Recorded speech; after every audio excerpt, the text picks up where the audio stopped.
Hello there, we've got the mixed operations problem. 11 minus 2 times 3 equals what?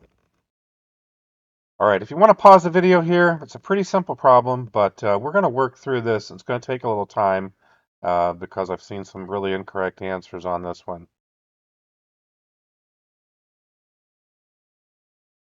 All right, so first of all, I just want to start out by mentioning the order of operations. This is a lot of people that are getting this one wrong, are really forgetting about the order of operations.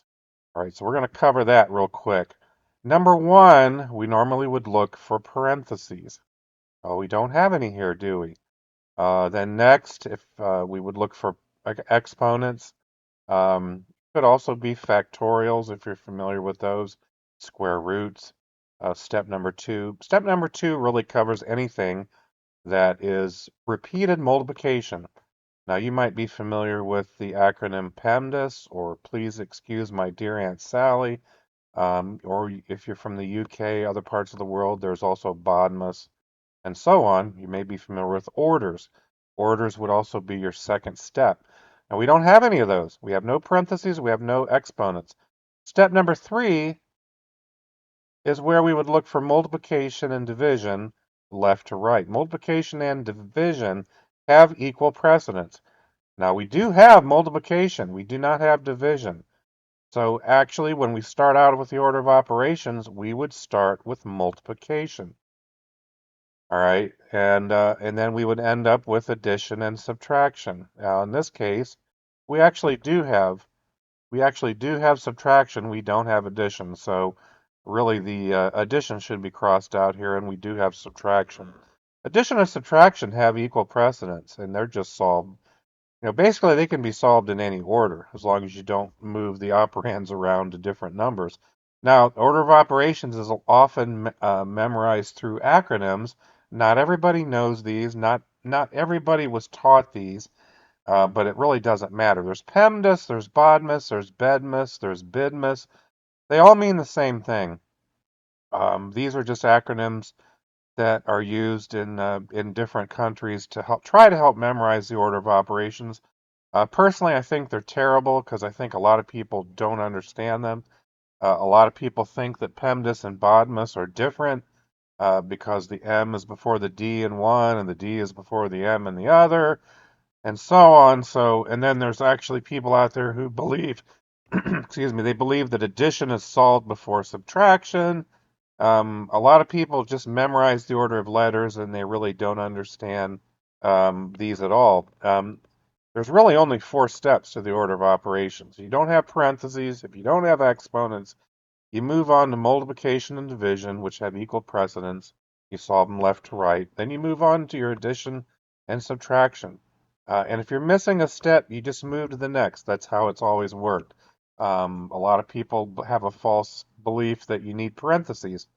You don't. Again, multiplication is the highest order of operations that we have here. So we would do the 2 times 3 first. 2 times 3 is 6. Then you're left with 11 minus 6 equals 5. Now, another fun fact is that 11 minus 2 times 3 equals 5. 11 minus 3 times 2 also equals 5. Doesn't matter the order that you multiply those two numbers together.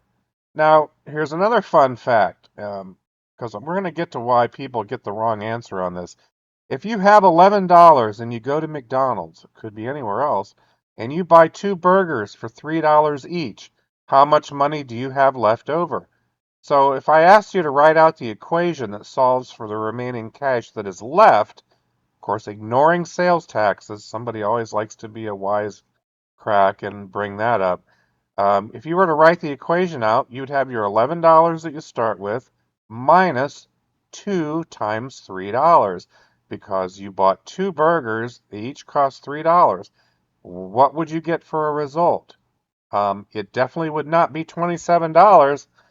Now, a lot of people are trying to claim that the answer to the problem is 27 because they're subtracting 2 from 11, getting 9, taking 9 times 3 and getting 27. I mean, it would really be cool if I got an extra $16 and it would magically appear in my wallet every time I bought 2 burgers. I could get rich pretty quickly because I do like burgers, and if I ate enough of them, it works out to what, $8 that magically appears per burger. So that's not bad, you know. I could do well. 10 burgers would be 10 times 8, $80, right? Yeah.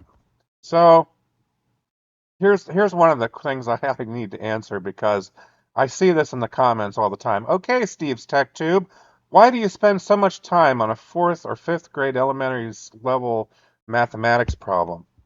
Well, here's a lot of the sad arguments that you see, and all you need to do is go to Facebook and you'll see these, because people will answer all the time. But there are no parentheses around the multiplication, so you just solve left to right. Guess what? Multiplication has always had precedence over addition. From the Merriam-Webster dictionary, you've got multiplication. It's a noun, the act or process of multiplying, the state of being multiplied. I don't think I've ever been multiplied before, but numbers can be multiplied. Number 2 here, a mathematical operation that at its simplest is an abbreviated process of adding an integer to 0 a specified number of times that is extended to other numbers in accordance with laws that are valid for integers. Blah, blah, blah, and so on. Basically, translating it to normal English, multiplication literally is repeated addition. That's what multiplication is. Parentheses are not required to give multiplication precedence in this problem. I know a lot of people like to think otherwise. You actually need parentheses to get 27, and that's unfortunately what a lot of people don't realize. You have to put 11 minus 2 in parentheses. And when you do that, when you put 11 minus 2 in parentheses, you're giving priority to this subtraction. That would be the time that you would subtract 2 from 11 first before multiplying by 3. 11 minus 2 is 9. 9 times 3 is 27. But the only way you do the subtraction first is by putting parentheses or brackets around it. And that's where people mess up. So another one of the sad arguments is, but if we were supposed to multiply first, the multiplication would be written first. Well, no. Well, we could do that if you want. You get the same answer. Negative 2 times 3 plus 11 is 5. Because negative 6 plus 11 is 5. The answer is still 5 if you want to do that. But it doesn't have to be written first because multiplication by its nature already has precedence over addition and subtraction. Here's another one of the sad arguments that I see. But when I went to school in 1970s, the answer was 27. But when I went to school in the 1980s, the answer was 27.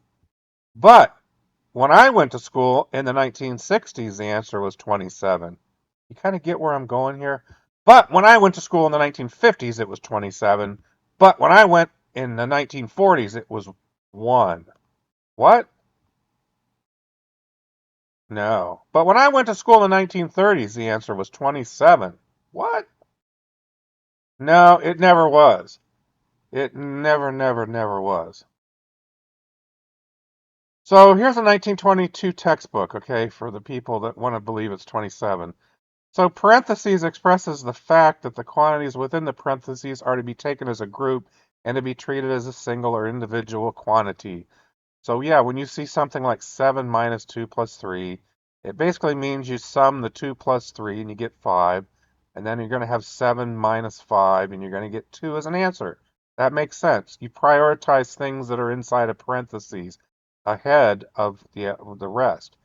But without the parentheses, it's 7 minus 2 plus 3. It tells us that 2 is to be subtracted from 7 and 3 is to be added. The result is 8. So notice already, addition and subtraction have equal precedence. You solve those left to right. Now, it begins to change. The parentheses, of course, brings about a totally different result. That's why I'm telling you, you need parentheses to get 27. Multiplication and division signs take precedence of addition and subtraction signs. Let me say that again from a 1922 textbook. Multiplication and division signs take precedence of addition and subtraction signs. The first two digits unite the numbers between which they are placed, as if they were in parentheses. Thus, 12 minus 10 divided by 2 indicates that 10 is to be divided by 2, and the quotient is to be subtracted from 12, which gives 7 as a result. Wow, guess what, guys? That means you don't subtract 12 minus 10 and get 2, and then take 2 divided by 2 and get 1. 1's not the answer. And that's from a 1922 textbook. But yet you have the people that will always say, well, back in the 30s, we learned left to right. You just read it like a sentence. No, you don't. And the same's true with multiplication, all right?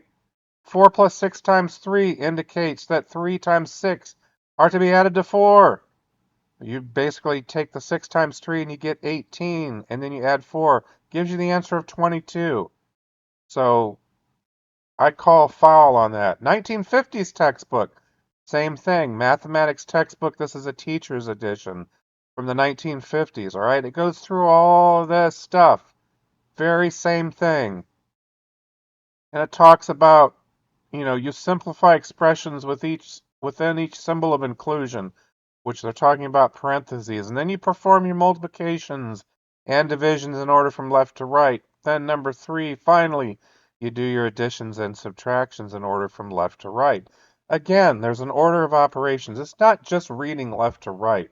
1913 textbook. This is an algebra textbook. And there's the people out there that are going to say, guess what? This isn't algebra, so we don't worry about this stuff. Guess what, kiddos? The order of operations applies to algebraic and non-algebraic expressions and equations. So it doesn't matter if it's algebra or not. The fundamental operations are addition, subtraction, multiplication, and division. Indicated operations are to be performed in the following order. First, all multiplications and divisions in their order from left to right, then all additions and subtractions from left to right. There you go again. I've shown you 3 different textbooks from way, way back.